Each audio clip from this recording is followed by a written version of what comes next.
if you're an unpaid carer and you aren't getting the support that you need, well, you're in good company.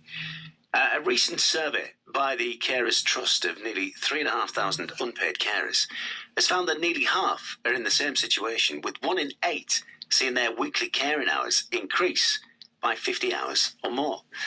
Claud is from Durham and is a full-time carer for her husband, Anthony. In 2018, my husband, who used to work at Gatwick Airport, suffered an accident.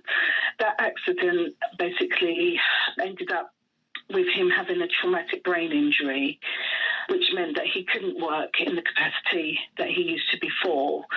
We were just dating at the time, so he used to have living carers coming in 3 times a day to look after him. But once, obviously, we then started living together, I then took on the role of being his full-time carer.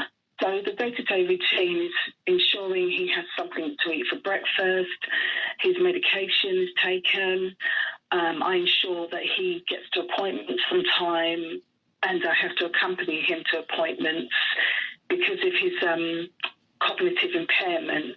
He can't always remember things or articulate himself to the professionals. It's doing the, household things like paying bills and things like that to reduce the stress on him. And that's obviously such a gigantic responsibility that you've taken on there. What is the hardest part? So the hardest part has been, up until 3 years ago, just before COVID, I've always worked full-time in the City of London, and having to leave my job to become a carer, that was a huge challenge for me, a really huge challenge, because it cuts off your social element of life. Your mental way of thinking has to change, and you have to become more in touch with your emotions to actually realise you're now caring for somebody else as well as yourself. Is that like a physical and emotional roller coaster then? Yes, totally. Yeah. At first, my husband actually couldn't walk very far, so I would have to take him everywhere in a wheelchair. And then we got him a mobility scooter, and then he's progressed from there to actually being able to walk with a walking stick. And so it's all been a process, but it's been a big mental and physical challenge. You've kind of mentioned there leaving your job and how that's affected your social life. What kind of life do you have outside of your caring needs?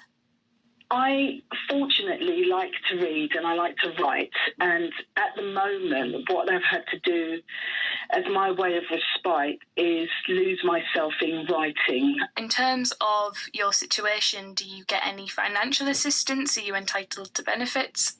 Fortunately, he gets ESA and PIP, I believe, but he also has a personal health budget which actually assists. He actually attends a charity called Headway, which helps with his traumatic brain injury challenges. So that has been a great help. Otherwise, I don't know how he would have any type of rehabilitation and how we'd also be able to pay our bills. What kind of things would help you? I think it would be really helpful for carers to be made aware of carers' assessments, of the health checks that they can have, their blood pressures being checked, and also more in the community, because it is a very isolating role. I cope with it because I do like my own company, but there are times even I feel, hey, it would be great to know that there are resources out there in the community that have been signposted really clearly, and that whenever I need them, I can access them. And is there anything, that you would like to see changed?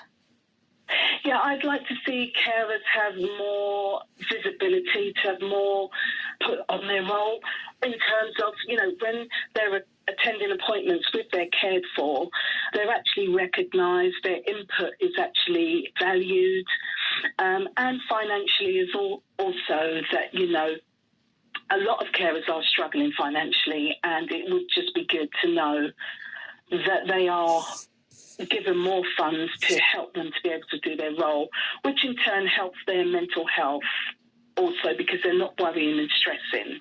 It's Claude there from Durham, full-time carer for her husband Anthony, chatting to our reporter Charlie Brammer. Scott, mate.